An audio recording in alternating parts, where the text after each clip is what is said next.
Ibadan is a very great city, full of potentials and opportunities, large, peaceful for people to dwell in. I am also proud to be from Ibadan. But there are two areas that I believe need drastic change in this great city of Ibadan. Number one is the attitude, the mentality, the ideology of slow motion attitude to businesses. It is only in Ibadan that shops and businesses struggle to open by 10 a.m., 11 a.m. This is the same time where in other climes, other places, businesses are already at top gear. Alaba International Market, Balogun Market in Lagos, Aba Market, Onisha Market.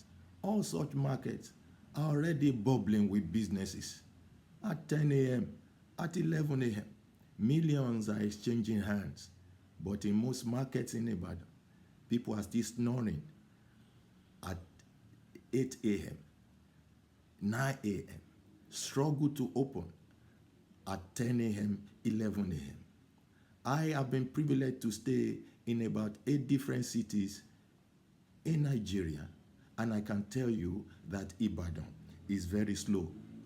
In Lagos, for instance, by 5 a.m., people are already taking breakfast at Ojuelegba, ready for the business of the day. Transporters are already out. Here, people are still struggling.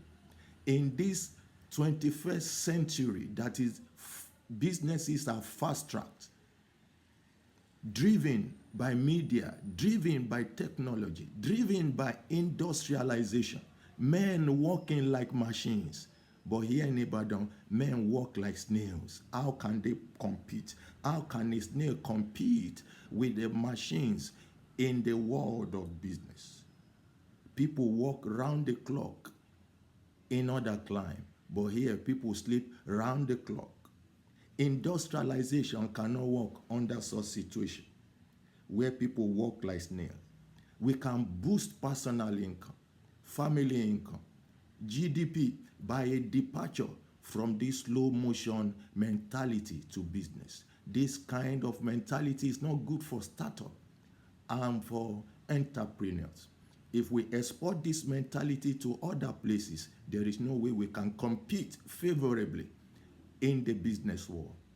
So number one thing that must change in this great city is the slow motion mentality to business. People are sluggish in carrying out their businesses. You barely have to go and wake them up to open up. And number two area is the issue of motorbike carrying both male and female on the same bike at the same time. This is a state where you find micro taxis all over. The number of taxis in this state are uncountable. Permit me the use of that word, uncountable. Tricycle, keke everywhere.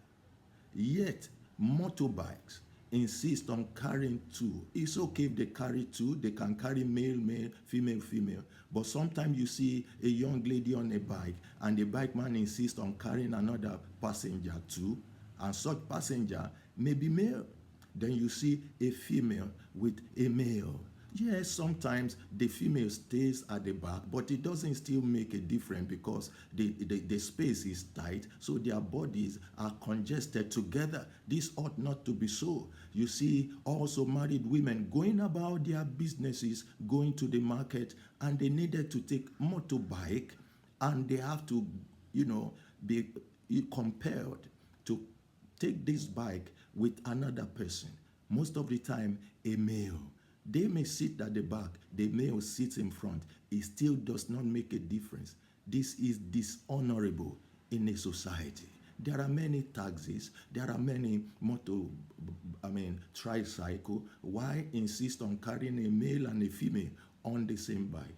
I'm a male, but if I enter a bike and you put a woman with me on the bike, to me it looks dishonorable.